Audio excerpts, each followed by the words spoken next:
Bismillahirrahmanirrahim. Assalamualaikum warahmatullahi wabarakatuh.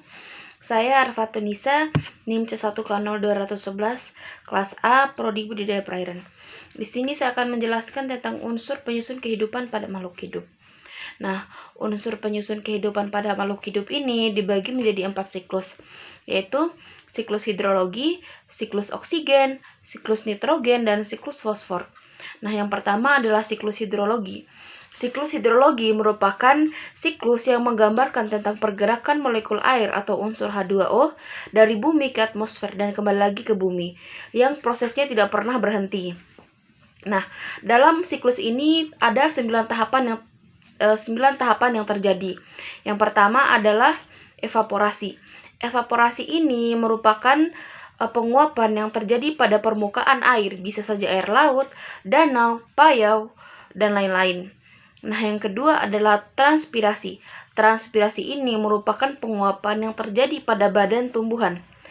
Nah, yang ketiga adalah evapotranspirasi. Evapotranspirasi ini merupakan penguapan gabungan yang terjadi pada evaporasi dan transpirasi tersebut, atau bisa disebut air yang ada di dalam tanah akan mengalami penguapan di samping penguapan yang terjadi pada tumbuhan tersebut. Nah, selanjutnya adalah adveksi. Adveksi ini merupakan penguapan yang terjadi di kutub utara atau pencairan es yang ada di kutub utara tersebut. Selanjutnya adalah kondensasi. Kondensasi ini merupakan perubahan partikel-partikel air menjadi partikel-partikel es. Nah, selanjutnya adalah adveksi. Adveksi ini adalah proses perpindahan awan dari satu titik ke titik lainnya, tapi masih dalam satu titik horizontal. Nah, adveksi ini terjadi setelah partikel-partikel es yang membentuk sebuah awan tersebut. Nah, selanjutnya adalah presipitasi. Presipitasi ini merupakan proses pencairan awan hitam yang ada di udara. Nah, pada suatu titik, ketika awan mengalami pergerakan dari satu titik ke titik lainnya, maka ketika sampai di suhu tinggi, awan hitam tersebut akan mencair menjadi hujan. Nah, sampai pada titik di bawah pada suhu di bawah 0 derajat Celcius, maka awan tersebut akan mengeluarkan salju atau bisa disebut sebagai salju. Nah, yang ke-8 adalah runoff. Runoff ini atau limpasan merupakan pergerakan air hujan yang terjadi dari dataran tinggi ke dataran rendah. Nah, bisa saja air ini mengalir melalui saluran-saluran seperti got, sungai, danau, muara sungai, hingga berujung ke samudera. Nah, selanjutnya adalah infiltrasi. Infiltrasi ini merupakan penyerapan air yang dilakukan oleh pori-pori tanah. Nah, air yang jatuh ke bumi tidak hanya mengalami runoff, tapi mengalami infiltrasi juga, yaitu penyerapan air oleh pori-pori tanah sehingga membentuk air di dalam tanah. Nah, yang kedua adalah siklus oksigen. Nah, siklus oksigen ini merupakan siklus yang menjelaskan atau yang menggambarkan tentang proses pergerakan oksigen atau O2 dari bumi ke atmosfer dan kembali lagi ke bumi. Nah, ada beberapa tahapan dalam siklus ini. Yang pertama adalah proses dihasilkannya oksigen dari proses fotosintesis yang dilakukan oleh tumbuhan dengan memerlukan bantuan dari cahaya matahari.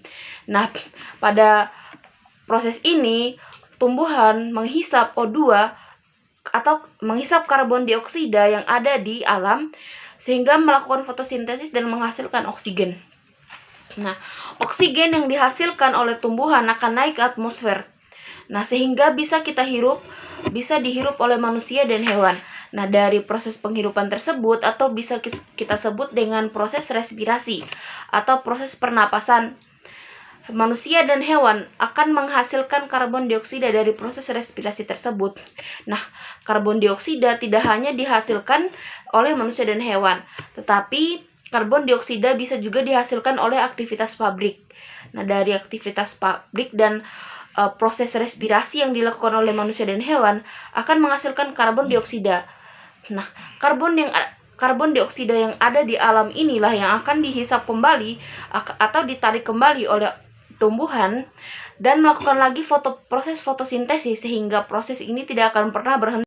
Oke, yang ketiga adalah siklus nitrogen.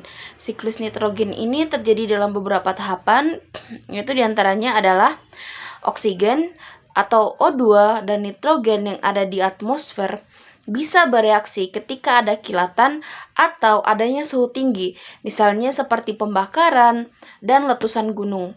Nah, dari proses reaksi tersebut akan menghasilkan oksida nitrogen. Nah, oksida nitrogen ini akan menghasilkan nitrat dan nitrit. Nah, senyawa nitrat dan nitrat tersebut bisa diserap oleh tanaman atau dalam sisi lain, senyawa nitrogen bisa ditangkap langsung dengan proses fiksasi nitrogen. Nah, senyawa nitrogen bisa diserap oleh tanah melalui bakteri fiksasi nitrogen. Nah, dari penyerapan tersebut akan menghasilkan asam amino. Asam amino yang dihasilkan diserap oleh tumbuhan. Nah, tumbuhan tersebut dimakan oleh hewan.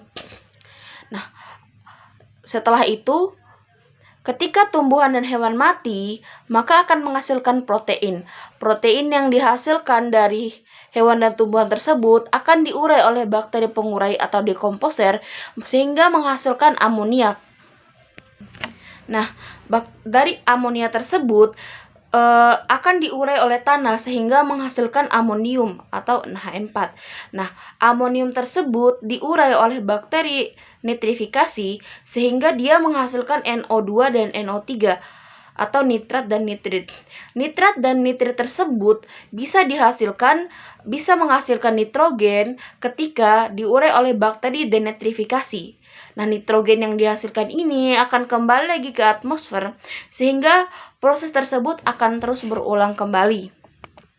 Nah, dan yang terakhir adalah siklus fosfor.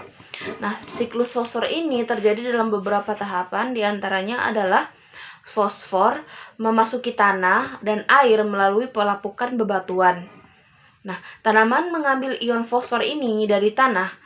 Selanjutnya, fosfor kemudian dipindahkan dari tanaman ke herbivora. Herbivora kemudian dimakan oleh karnivora.